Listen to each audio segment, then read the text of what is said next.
जय हिंद, नमस्कार। मैं मोहन पाठक और आज हम बात करने वाले हैं गंगा जमुना स्कूल दामोह मध्य प्रदेश के बारे में, जो है आजकल काफ़ी सुर्खियों में।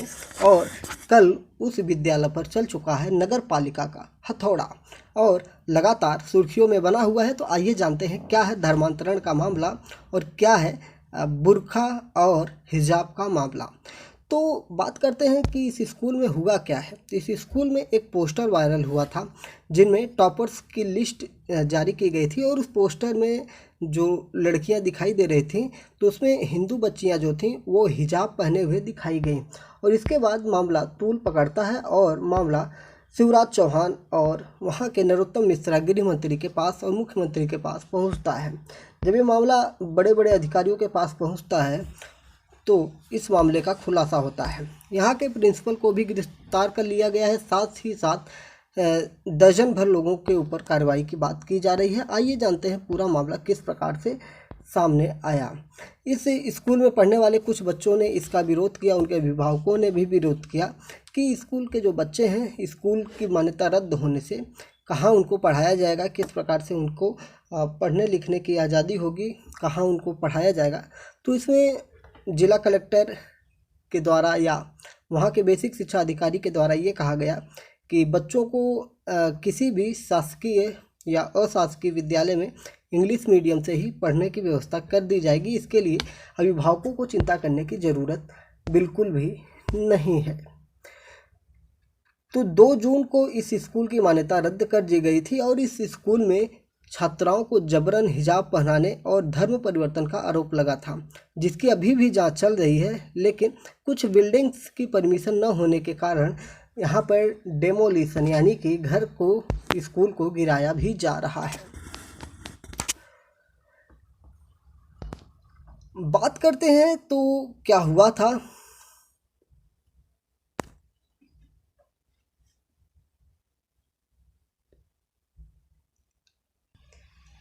सबसे पहले हम स्कूल के बारे में बात कर लेते हैं कि कोर्ट की सुनवाई में स्कूल ने क्या कहा है। तो असफा शेख, अनस अतहर और रुस्तम अली की जमानत अर्जी पर सुनवाई करते हुए स्पेशल जज रजनी प्रकाश बोटम ने टिप्पणी करते हुए पूछा कि जिला कलेक्टर ने जब स्कूल को पहले क्लीन चिट दे दी थी तो बाद में मामला दर्ज क्यों किया गया। और इस मामले में कोर्ट ने बुधवार को दामोह के कलेक्टर मयंक अग्रवाल को और एसपी राकेश सिंह को भी तलब किया है। आरोपियों के वकील ने अनुनय श्रीवास्तव ने अदालत को बताया कि कक्षा 6 के बाद स्कूल की यूनिफॉर्म में छात्राओं के लिए हेड स्कार्फ यानी कि जिसे आप हिजाब कहते हैं शामिल है, लेकिन यह अनिवार्य नहीं है और हर कोई इसे नहीं पहनता था। यानी कि कोर्ट को इनके द्वारा ये बताने की बात की गई है। गंगा जमुना वेलफेयर सोसाइटी ने 2010 में इस स्कूल की स्थापना की थी और यह दामोह के फुटेरा वार्ड में एकमात्र इंग्लिश मीडियम स्कूल है। तो ये सारी चीज़ें हैं। छात्रों की बात करें तो कुछ छात्र कह रहे हैं कि हमारे साथ कोई ज़बरदस्ती नहीं होती है और कुछ छात्रों का कहना है कि हमसे ज़बरदस्ती कुरान की आयतें पढ़वाई जाती थी, जबकि सिलेबस में हमारे संस्कृत है तो हमें गायत्री मंत्र जैसी कभी भी चीज़ें नहीं पहनाई गई और हमें कभी हाथों में कलावा नहीं बांधने दिया गया। अगर हम हाथों में कलावा बांध के जाते थे तो हमारी पिटाई की जाती थी। ऐसा बच्चों के द्वारा इनपुट्स निकल के आ रहे हैं। कुछ बच्चे कह रहे हैं कि हमारे साथ कोई भी ज़बरदस्ती नहीं होती थी, हम अपने मर्जी से हिजाब पहनते थे।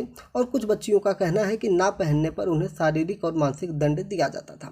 इसी मामले में और मोड़ आते हुए दिखाई दिया कि स्कूल में कुछ अध्यापक हैं, अध्यापिकाएं हैं, तो उनके भी धर्म परिवर्तन का मामला सामने आया है, जिसमें ये बताया जा रहा है कि ये लड़कियां यानी कि जो अध्यापक हैं, अध्यापिकाएं हैं, ये कभी इसी स्कूल की स्टूडेंट हुआ करती थी और इस स्कूल में पढ़ने वाली ये बच्चियां हिंदू धर्म से रिलेटेड हैं और यहाँ पे आने जाने वाले मुस्लिमों के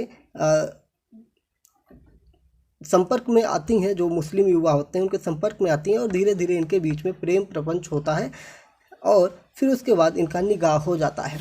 तो इसको कुछ लोग लव जिहाद का मामला मान रहे हैं, जबकि ये अध्यापिकाएं खुद कह रहे हैं कि ये हमारे परिवारों की सहमति से हुआ है। तो ये भी मामले वहाँ पे दिखाई दे रहे हैं कि कई अध्यापिकाएं हैं, जिसमें तबस्सुम बानो उर्फ प्राची जैन, यानी कि पहले ये प्राची जैन थी, अब तबस्सुम बानो हो गई हैं। अनीता यदुवंशी हैं और ये आजकल अनीता खान हो गई हैं। और दीप्ति श्रीवास्तव थी, अब ये अफसा शेख बन चुकी हैं।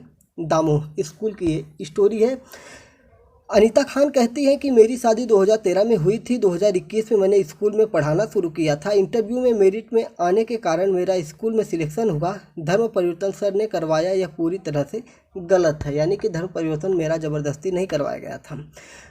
फिर उसके बाद अस्पा शेख का बयान जो आता है, इसने कहा कि मैंने जो मैरिज सर्टिफिकेट पेश किया है उसमें मेरा निकाह 2000 में हुआ। मुझे संविधान भी यह अधिकार देता है कि मैं अपनी मर्जी से किसी भी धर्म को मान सकती हूँ। तो अस्पा शेख जो हिंदू थी कभी, अब वो अस्पा शेख बन चुके हैं। तबस्सुम बानो कहते हैं कि निकाह के बाद मेरा नाम तबस्सुम बानो हुआ। मेरे ऊपर किसी भी प्रकार का दबाव नहीं था। मेरे धर्म बदलने को लेकर स्कूल को जिम्मेदार ठहराना या ठहराया जाना गलत है। यानी कि ये जो कभी महिलाएं हिंदू होती थी, बाद में इस्लाम धर्म स्वीकार कर लिया है और उसी गंगा जमुना स्कूल में ये अध्यापक है। यानी कि हो सकता है शायद लालच दे करके तुम इस्लाम धर्म स्वीकार कर लो तो तुमको यहाँ पे टीचर की नौकरी दी जाएगी। तो ऐसी चीज़ें धर्मांतरण के लिए की जाती हैं और वही मामला शायद सरकार के नज़र में आ रहा है, इसलिए इन सब चीज़ों पर कार्यवाही की जा रही है। साबिर अली जो तबस्सुम बानो के पति हैं, यानी कि उनके शौहर हैं, वो कह रहे हैं कि जिस स्कूल में तबस्सुम पढ़ती थी वहाँ मेरा आना जाना था। यहीं हम पहली बार मिले, बातचीत प्यार में बदल गई। दोनों के परिवार की सहमति से हमने निकाह कर लिया था। यानी कि वही है, स्कूल में बच्चियाँ पढ़ती थी, हिंदू बच्चियाँ पढ़ती थी और एक मुस्लिम युवक आता है और उसको इससे प्यार हो जाता है। गजब का खेल है भाई साहब। वहाँ पे और भी मुस्लिम युवतियाँ थी, उनसे प्यार नहीं होता है, इनको हिंदू ही युवती से प्यार होती है। तो इसी चीज़ों को लेकर वहाँ के जो हिंदू लोग हैं उन लोगों के अंदर रोष उत्पन्न है और इसे लव जिहाद जैसे मामले या धर्मांतरण जैसे मामले आ रहे हैं। तौसीफ खान जो है अनीता खान के पति हैं, इनका कहना है कि पढ़ाई के दौरान भोपाल में मुलाकात हुई थी। यह मुलाकात प्यार में बदल गई। 2013 में हमने तय किया कि निकाह करना है, हमने दामों में निकाह कर लिया था। तो तौसीफ खान जो है इनका भी इसी तरह से प्यार हुआ था। और आप देख सकते हैं डॉक्टर नरोत्तम मिश्रा जो हैं काफ़ी सख्त है दिखाई दे रहे हैं और यहाँ के मुख्यमंत्री भी काफ़ी सख्त इनके बयान आ रहे हैं। और आप देख रहे हैं कि स्कूल की मान्यता भी रद्द की जा चुकी है, साथ ही साथ जबकि मान्यता जो रद्द हुई है वो परमानेंट नहीं रद्द हुई है, वो टेम्परेरी रद्द हुई है। बाकी जांच के बाद मामला स्पष्ट किया जाएगा। फिर उसके बाद जो स्कूल के एक्स्ट्रा जो वहाँ की बिल्डिंग थी, यानी कि जिसका इन्होंने परमिशन ना लेकर बनवाया हुआ था, तो उसको भी गिराने का काम किया गया है, जबकि वहाँ के स्थानीय लोगों द्वारा विरोध भी किया जा रहा है। तो ये था पूरा मामला जो हमने आपको स्पष्ट करते हुए बताया। उम्मीद है कि आपको पूरे मामले से अवगत हो गए होंगे।